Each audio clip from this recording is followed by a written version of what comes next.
आप सबका स्वागत है आज के लेक्चर सेशन में। आज जिस विषय को हम पढ़ेंगे वो है डिमांड फॉर स्टेट ऑटोनॉमी।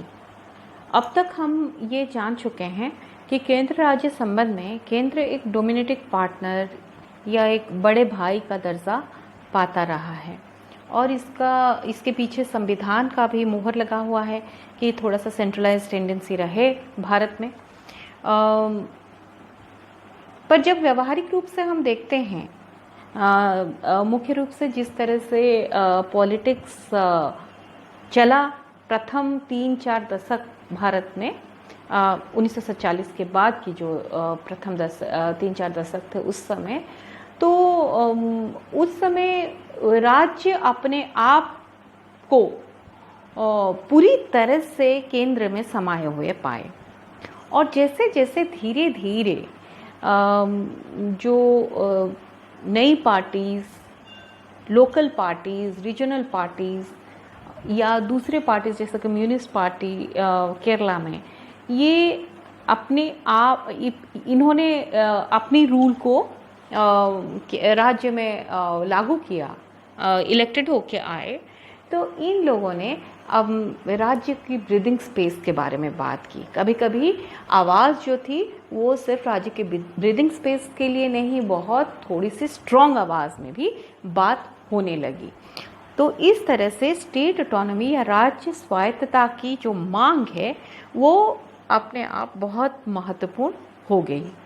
राज्य स्वायत्तता की जो मांग रही है वो मुख्य रूप से इन मुद्दों पर रही है। एक तो सेंट्रलाइज्ड प्लानिंग एक बहुत महत्वपूर्ण मुद्दा रहा है। Distribution of power between the state and the centre, जिस बारे में हम ऑलरेडी पढ़ चुके हैं, ये भी एक बहुत इम्पॉर्टेंट मुद्दा रहा है। गवर्नर का रोल, जिसको हमने डिस्कस किया है अभी फ़िलहाल पिछली क्लास में, वो भी एक बहुत ही महत्वपूर्ण मुद्दा रहा। आर्टिकल 356, जिसके तहत प्रेसिडेंट्स रूल स्टेट इमरजेंसी जो है बार बार लागू किया जा रहा था, वो राज्यों को बहुत नागवार लगा। और उसके साथ डिस्ट्रीब्यूशन ऑफ फाइनेंशियल रिसोर्सेस भी एक बहुत इम्पॉर्टेंट मुद्दा रहा है। जब हम सेंटर स्टेट रिलेशंस में स्टेट ऑटोनॉमी के बारे में बात करते हैं तो कुछ कमिटीज़, कुछ कमीशंस जो हैं उनके बारे में बात करना बहुत इम्पॉर्टेंट है। इनमें जो कमिटीज़ प्रमुख रहे हैं वो है Setalvad committee 1966, Rajamannar commission 1969, Anandpur Sahib resolution ASR 1973, Sarkaria commission 1983, Venkatachaliah commission 2000, Punchhi commission 2007। Setalvad committee 1966 में अपॉइंटेड हुई थी। ये जस्टिस सेतलबर्ग जो थे हमारे प्रथम अटॉर्नी जनरल हमारे देश के, वो हेड थे, वो मुख्य थे इस कमेटी के। ये कमेटी जो है ARC या एडमिनिस्ट्रेटिव रिफॉर्म्स कमीशन, जो 1966 से 1969 के बीच में आई थी, उन ARC के तरफ से अपॉइंटमेंट हुआ था। और जो मुख्य लक्ष्य था इसको अपॉइंट करने के लिए सेतलबर्ग कमेटी को, वो कि ये अध्ययन करे सेंटर स्टेट रिलेशन जिस तरीके से है और कुछ नया रिकमेंडेशंस दें जिससे इसको इम्प्रूव किया जाए और जिसमें कॉन्स्टिट्यूशन के दायरे में रहते हुए राज्यों को स्वायत्तता या ऑटोनॉमी दिया जा पाए। इनकी रिकमेंडेशंस जो थी वो इंटरस्टेट काउंसिल स्थापना करने के बारे में थी, जो कि आर्टिकल 263 में जिसके बारे में जिक्र था, शुरू से ही जिक्र था। डेलीगेशन ऑफ पावर स्टेट्स को ज़्यादा करने के बारे में बात की गई कि जितना ज़्यादा किया जा सकता है करने की कोशिश करना चाहिए। जो वित्तीय संसाधन राज्य के पास कम है करके एक बहुत इम्पॉर्टेंट मांग थी, ये वित्तीय संसाधन को बढ़ाने की ज़रूरत है। टैक्सेस, रेवेन्यूज़ और इसकी थोड़ा सा बढ़ोतरी करने के बारे में भी बात हुई। और जो रिकमेंडेशन था उसमें बहुत महत्वपूर्ण था कि गवर्नर इस तरह के व्यक्ति को बनाया जाए जो पार्टीशन ना हो, जो निष्पक्ष हों और जिनकी चारित्रिक अखंडता के ऊपर कोई दाग ना लगा हो, जिनको लॉन्ग एक्सपीरियंस हो पब्लिक लाइफ में और जिनको हर तरफ से राज्य एक्सेप्ट करे, राज्य की सरकार एक्सेप्ट करे।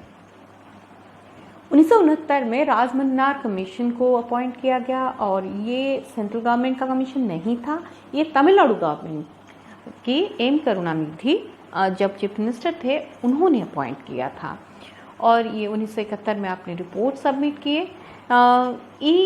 इन्होंने 7th शेड्यूल को बदलने की कुछ फेरबदल करने के बारे में अपनी रिकमेंडेशन दिया और ये क्लियर थे कि जो रेस्टिट्यूटरी पावर है, जो अवशिष्ट शक्ति है जो कि सेंटर के पास है संवैधानिक रूप से, उसको संविधान संशोधन के माध्यम से उसको राज्य को दे दी जाए।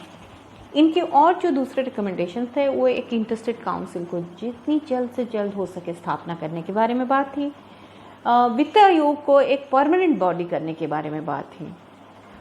ये 356 और 357 जो प्रेसिडेंट्स रूल से संबंधित आर्टिकल्स थे इनको पूरी तरह से डिलीट करने के बारे में बात करते हैं।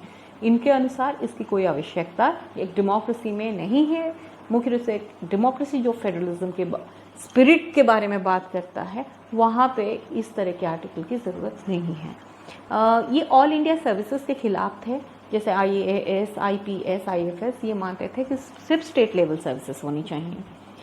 ये प्लानिंग कमीशन को हटाने के बारे में बात करना चाह रहे थे, जो कि एक एक्स्ट्रा कॉन्स्टिट्यूशनल बॉडी था और इनका मानना था कि केंद्र अपनी तरीके से इकोनॉमिक प्लानिंग और फाइनेंशियल प्लानिंग कर रही है, प्लानिंग कमीशन के माध्यम से एक तरह से थोपा जा रहा है टॉप डाउन अप्रोच से, तो इसको बदल के एक स्टैट्यूटरी बॉडी जिसमें राज्य को उतना ही जगह मिले जितना केंद्र को, इस तरह की नई बॉडी बनाने की रिकमेंडेशन दी है। जाहिर सी बात है सेंट्रल गवर्नमेंट जो उस समय की थी उन्होंने इसको कम्प्लीटली इग्नोर किया। 1970 के दशक हमारे देश में बहुत एक राजनीतिक रूप से उथल पुथल का दशक रहा है और 1970 के दशक तक विभिन्न राज्यों में आप देखेंगे शुरुआत केरला से होती है और उसके बाद अलग अलग राज्यों में नॉन कांग्रेस गवर्नमेंट्स, गैर कांग्रेस सरकार आ जाते हैं।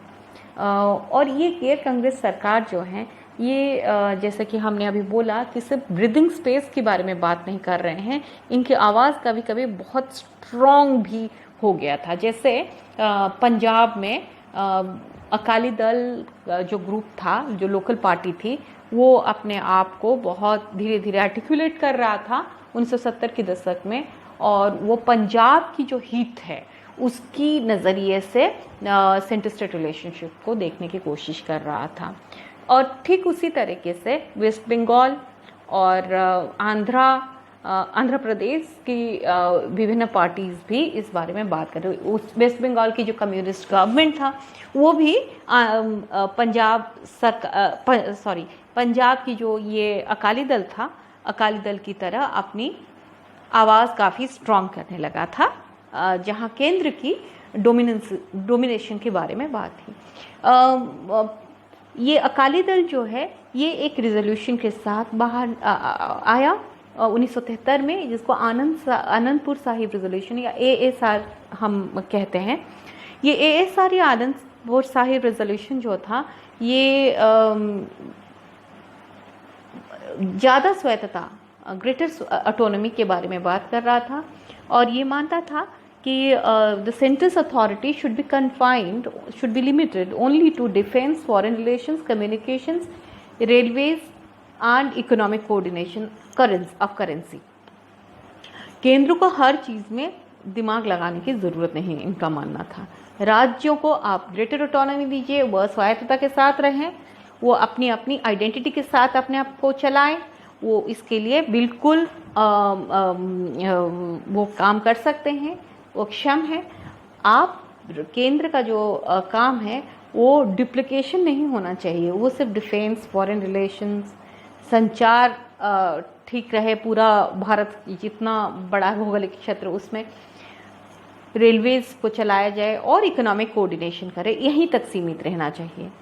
ये राजमन्ना कमीशन जैसा ये भी चाह रहे थे कि रेसिडुअरी पावर्स जो है वो स्टेट को दे देना चाहिए। और ये एक बड़ा फेरबदल चाह रहे थे, ये चाह रहे थे कि जो वर्ल्ड यूनियन ऑफ स्टेट्स करके लिखा गया है, जो आर्टिकल 1 में संविधान की लिखा गया है, India that is Bharat shall be a union of states, ये यूनियन को हटा के इट्स अ फेडरेशन या फेडरल स्टेट करके लिखा जाए। तो ये चाहते थे कि जो सेंट्रलाइज्ड टेंडेंसी ये यूनियन शब्द के वजह से हो रहा है, इसको ठीक करने का तरीका ये शब्द को बदलने का है। फिर ये भी चाह रहे थे कि 356 और 360 ये दोनों को पूरा डिलीट कर दी जाए। ये राज्यसभा और लोकसभा को इक्वल पावर, इक्वल लेवल मिलाने के बारे में बात करते हैं। और ठीक राजमन्नार कमीशन के जैसा ये भी चाहते थे कि ऑल इंडिया सर्विसेज को हटा दिया जाए और सिर्फ स्टेट सर्विसेज को रखा जाए। ये मानते थे that 75% of revenues that are raised by the centre should be allocated to states. States को 75% रेवेन्यूज सेंटर का दे दिया जाए, ये मानते थे। उसके बाद जो एक कमीशन आई वो है सरकारिया कमीशन। और ये सरकारिया कमीशन जो है it was headed by justice RS Sarkaria, और इनकी रिकमेंडेशंस बहुत महत्वपूर्ण है हम सब के लिए। एक तरह से सरकारिया कमीशन जो है वो एक रिस्पॉन्स था यूनियन गवर्नमेंट का, जो राज्य की ऑटोनॉमी के बारे में विभिन्न राज्यों के भीतर से बहुत स्ट्रॉन्ग डिमांड्स उठ रही थी। तो उसके रिएक्शन में, उसके रिस्पॉन्स में, प्रतिक्रिया में के रूप में ये सरकारी कमीशन को स्थापना किया गया था। और ये 1983 में इनका स्थापना किया गया था। और जैसे कि हमने बोला कि ये जस्टिस RS सरकारिया जो थे वो उन्होंने ये इसको लीड कर रहे थे। इनके रिकमेंडेशंस बहुत महत्वपूर्ण विषय पे, बहुत सारे रिकमेंडेशंस हैं, बट हम 2-3 रिकमेंडेशन पे फोकस करेंगे। सबसे पहले तो अपॉइंटमेंट ऑफ गवर्नर को इन्होंने बहुत इम्पॉर्टेंट मुद्दा बताया। According to this commission, the governor should be an eminent person in some walk of life and should be from outside the state. He should be a detached figure without intense political links and should not have taken part in politics in recent past. Besides, he should not be a member of the ruling party. उनका मानना था कि governor जो होने चाहिए वो एक महत्वपूर्ण व्यक्तित्व होनी चाहिए और वो उस राज्य से नहीं होने चाहिए जिस राज्य में उनको गवर्नर का पोस्ट दिया जा रहा है। वो पॉलिटिक्स से उनकी लिंक्स होनी नहीं चाहिए, और अगर हो भी तो हाल के समय में उनके पॉलिटिकल लिंक्स होनी नहीं चाहिए, और रूलिंग पार्टी के मेंबर तो बिल्कुल भी नहीं होनी चाहिए।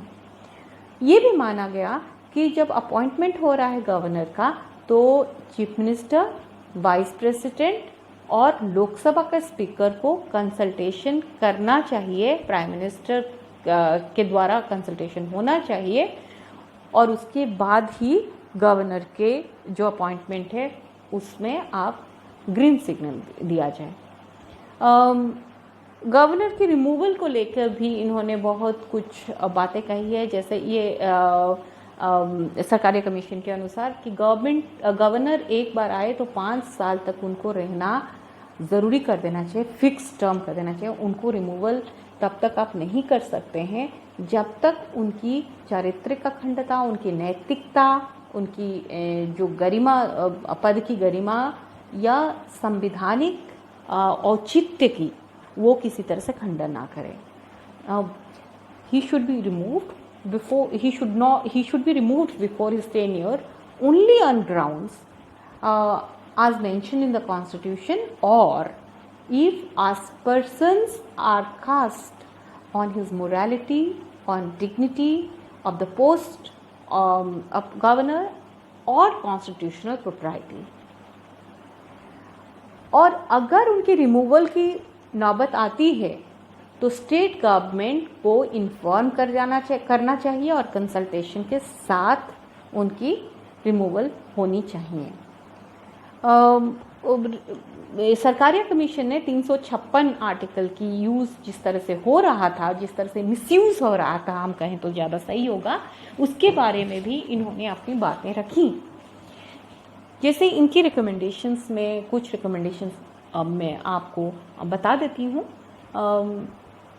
As per the Commission's recommendation, this article, that is Article 356, should be used very sparingly and as a matter of last resort. It can be invoked only in the event of political crisis, internal subversion, physical breakdown, and non-compliance with the constitutional directives of the center. Before implementing this state emergency or president's rule, a warning should be issued to the errant state in specific terms, and alternate course of action must be explored before invoking it. The material fact and grounds on the basis of which this article is invoked should be made an integral part of the proclamation. It will ensure effective parliamentary control over the invocation of the president's rule. The governor's report must be a speaking document, and it should be given wide publicity. In this sense, the Sarkaria Commission tried to make an important attempt to streamline the center-state relations. इनकी जो मुख्य बातें थी governor की बारे में और article 356 के बारे में, ये आज भी एक रेफरेंस पॉइंट है। कभी भी आप डिबेट डिस्कशन करते हैं, आप लिखते हैं सरकारी कमीशन की, इन बातों को हम रेफरेंस पॉइंट करके मानते हैं। और इन्हीं की रिकमेंडेशन, इतनी स्ट्रांग रिकमेंडेशन थी इंटरस्टेट काउंसिल को बाद में 1990 में, हालांकि दूसरे कमीशंस और कमिटीज़ ने भी रिकमेंड किया था, पर ये सरकारिया कमीशन की जो बात थी वो बहुत महत्वपूर्ण माना जाता है और 1990 में इंटरस्टेट काउंसिल की स्थापना की गई, जिसको हम नेक्स्ट लेक्चर में पढ़ेंगे।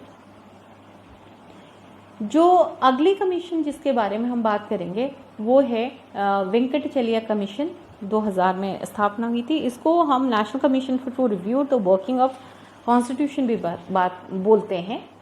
और ये जो है, इन्होंने सरकारी कमीशन की बातों को ही फिर से एक तरह से बोला, उसी रिकमेंडेशन को रीटरेट किया, पर उसके साथ कुछ नई बातें भी इन्होंने कही, नई रिकमेंडेशंस दिए।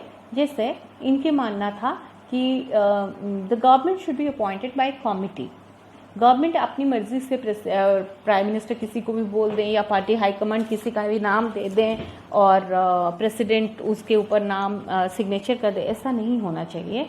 गवर्नर एक कमेटी के माध्यम से अपॉइंटमेंट उनका होना चाहिए, और कमेटी किन की कौन लोग होना चाहिए इस कमेटी में? प्राइम मिनिस्टर होना चाहिए, होम मिनिस्टर होना चाहिए, स्पीकर ऑफ लोकसभा होने चाहिए, chief minister of the concern state होनी चाहिए। तो ये 4 लोग मिनिमम ज़रूर होनी चाहिए इस कमेटी में, और तब जाके आप गवर्नर को अपॉइंट करें। तब आपकी जो केंद्र और राज्य की संबंध अच्छे रह पाएंगे और एक रियल टर्म्स में एक लिंक के रूप में काम करेंगे, कॉन्स्टिट्यूशनल लिंक के रूप में काम करेंगे।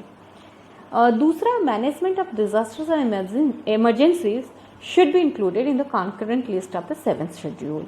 ये मानते थे कि ये इमरजेंसीज की जो आती हैं, नेचुरल कैलेमिटीज़ हो या, इसको 7th शेड्यूल में कॉन्करेंट लिस्ट में डालना चाहिए, जिसमें दोनों स्टेट और सेंटर दोनों ही इसको हैंडल कर सके, और फंड्स, टैक्सेस इसके लिए भी इनके पास होनी चाहिए, रेवेन्यूज़ होनी चाहिए। इन case of A political breakdown in A state, before invoking article 356, the state should be given an opportunity to explain its position and redress the situation. Article 356 राज्य को केंद्र अपनी मर्जी से लागू नहीं कर दे, ऐसा नहीं होना चाहिए। राज्य को पूरी समय और अवसर देना चाहिए कि वो अपने आप को अपनी प्रॉब्लम्स को बता सके, एक्सप्लेन कर सके, आपने जो उसने एक्शंस लिया है या जो काम किया या नहीं किया है उस बात को वो समझा पाए।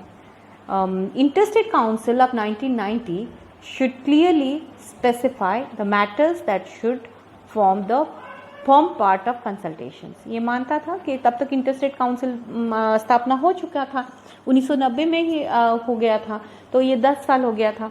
तो इंटरस्टेट काउंसिल जो है वो और ज़्यादा स्पेसिफिक होनी चाहिए और उसको और इम्पोर्टेंस देनी चाहिए।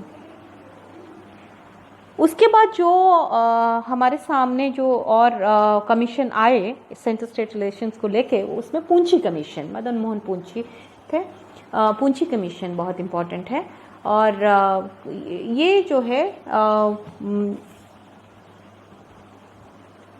ये retired chief justice of India थे जस्टिस मदन मोहन पूंछी, और ये 2007 में 2009 में इन्होंने अपनी रिकमेंडेशन सबमिट की। और इनके जो मुख्य रिकमेंडेशंस थे वो कुछ इस तरह के थे। First, it called for giving a fixed term of 5 years to the governors on removal by the process of impeachment by state legislature just like the president. ये मानते थे कि 5 साल की पूरा फिक्स टर्म होना चाहिए गवर्नर का, और उनको अगर आप हटा रहे, रिमूव कर रहे हैं, तो वो सिर्फ और सिर्फ इम्पीचमेंट प्रोसीजर जैसे प्रेसिडेंट का होता है उसी तरह से होने चाहिए, और इसमें स्टेट लेजिस्लेचर इम्पीच करेगा, ऐसा होना चाहिए। Governor should have the right to sanction prosecution of a minister against the advice of the council of ministers. ये मानते थे कि गवर्नर को कुछ और अधिकार देना चाहिए, डिस्क्रेशनरी पावर जो है उसमें एक पावर और एक्स्ट्रा देना चाहिए कि किसी मिनिस्टर के खिलाफ वो अगर प्रोसिक्यूशन करना हो तो वो कर पाए, और इसके वो aid and advice of the council of ministers में बाइंडिंग नहीं होनी चाहिए। This commission recommendation also called for an amendment of Articles 355 and 356 to enable the Centre to bring specific trouble turn areas under its rule for a limited period। कुछ बदलाव हों 355 और 356 articles में,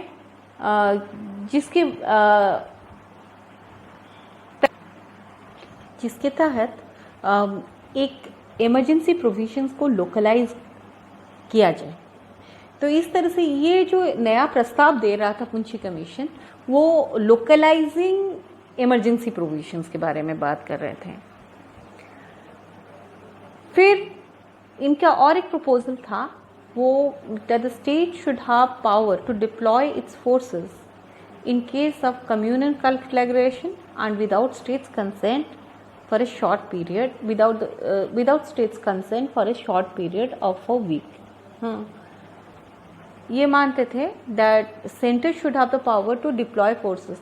centre जो है, कभी कभी कम्युनल कन्फ्लैग्रेशन होता है, स्पेशली अगर राज्य, ज़्यादातर समय में राज्य अपना पॉलिटिक्स इस तरह से खेलते हुए हमें मिले हैं। बहुत अलग अलग राज्यों के आप एग्जांपल्स ले सकते हैं, जहाँ 1 दिन से लेके 2 महीने तक कम्युनल राइट्स चले हैं, प्रोग्राम्स चले हैं। और ये पूंछी कमीशन चाहता था कि अगर इस तरह की इशू हो तो सेंटर अपना उस सेंटर के पास कुछ ज़्यादा पावर हो जानी चाहिए कि वो इस चीज़ को संभाल पाए। तो इस तरह से ये कमीशंस हमारे रहे हैं। आज के समय में अगर हम देखें तो ये इतनी सारी जो हमारी मांगें रही हैं कमीशंस की, स्टेट्स की अपनी, जैसे ASR की तरफ से आनंदपुर साहिब रेजोल्यूशन जो 1973 में था उसकी तरफ से, ये कमीशन की बातें, जो रिकमेंडेशंस ASR जैसी स्टेट की तरफ से, PV राजमना कमेटी वो स्टेट की तरफ से था, ये बहुत सारा अभी तक भी लागू नहीं हो पाया है। चाहे वो गवर्नर के अपॉइंटमेंट के बारे में हो ना, हम संविधान में तो संशोधन करना दूर की बात है, अभी तक हम लोग एक कन्वेंशन परंपरा नहीं बना पाए कि वो व्यक्ति उसी राज्य से ना हो जिस राज्य में उसको अपॉइंटमेंट किया जा रहा है। तो ये दिखाता है कि हमारा जो लोकतंत्र है अभी भी वो अपने आप को बहुत मैच्योर नहीं बना पाया है। आज के इस समय में अगर हम देखें, मुख्य रूप से जीएसटी आने के बाद एक और डिबेट फिर से उठा है कि स्टेट जो मान रहे हैं कि उनकी टैक्स लगाने की, उनकी रेवेन्यूज़ की जो क्षमता थी, वो जीएसटी लगाने के बाद एक तरह से वो सेंटर बहुत सेंट्रलाइज कर दिया है इस चीज़ को, और इस बारे में भी डिस्कशन डिबेट्स हो रही हैं। तो हो सकता है कुछ समय के बाद ये भी आर्टिकुलेट होके एक डिमांड की तरह आए, तो हमें इन सब चीज़ों को नज़र में ध्यान में रखना होगा, और इस तरह से हम जो स्टेट डिमांड्स हैं ऑटोनॉमी के लिए, इसको हम अध्ययन कर सकते हैं। तो धन्यवाद आप लोगों का बहुत बहुत।